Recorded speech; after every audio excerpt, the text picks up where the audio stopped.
Malam itu bukan malam biasa di Tel Aviv. Orang-orang baru saja selesai makan malam.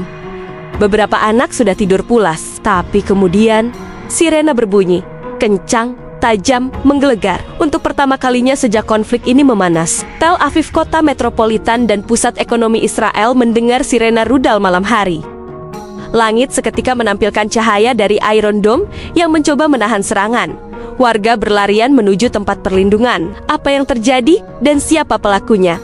Menurut sumber militer Israel dan media internasional, rudal-rudal tersebut berasal dari arah luar, kemungkinan wilayah Lebanon atau Suriah. Diduga kuat Iran atau proksi-proksinya seperti Hizbullah ada di balik ini.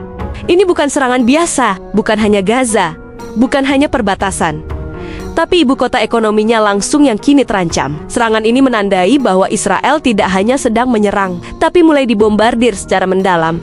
Konflik ini jauh lebih rumit dari sekedar dua negara yang saling menyerang. Di balik rudal itu ada dinamika politik Timur Tengah yang sudah berlangsung puluhan tahun. Iran, negara besar Syiah yang sering menentang dominasi Israel dan Amerika. Hizbullah, kelompok militan di Lebanon yang sering dianggap tangan kanan Iran.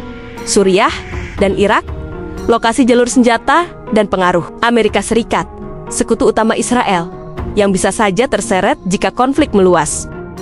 Dampak terhadap masyarakat sipil tidak dapat dihindari. Beberapa warga Tel Aviv dan Yerusalem terpaksa bermalam di tempat perlindungan bawah tanah, termasuk stasiun kereta dan ruang bawah tanah pusat perbelanjaan. Rekaman yang beredar di media sosial menunjukkan langit kota dipenuhi cahaya sistem anti-rudal, sementara suara dentuman terdengar di beberapa titik. Kementerian Kesehatan Israel melaporkan sedikitnya 24 korban luka akibat ledakan pecahan rudal. Sementara media Iran menyebutkan korban tewas di pihak mereka mencapai lebih dari 150 orang, termasuk beberapa personel militer.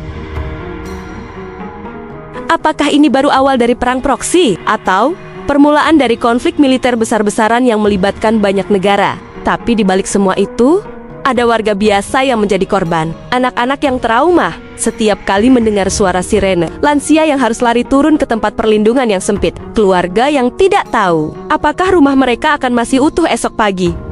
Di sisi lain juga sama, di Palestina, di Lebanon, bahkan di Iran, rakyat sipil juga hidup dalam ketakutan. Konflik ini tidak punya pemenang, yang ada hanya merugikan kemanusiaan.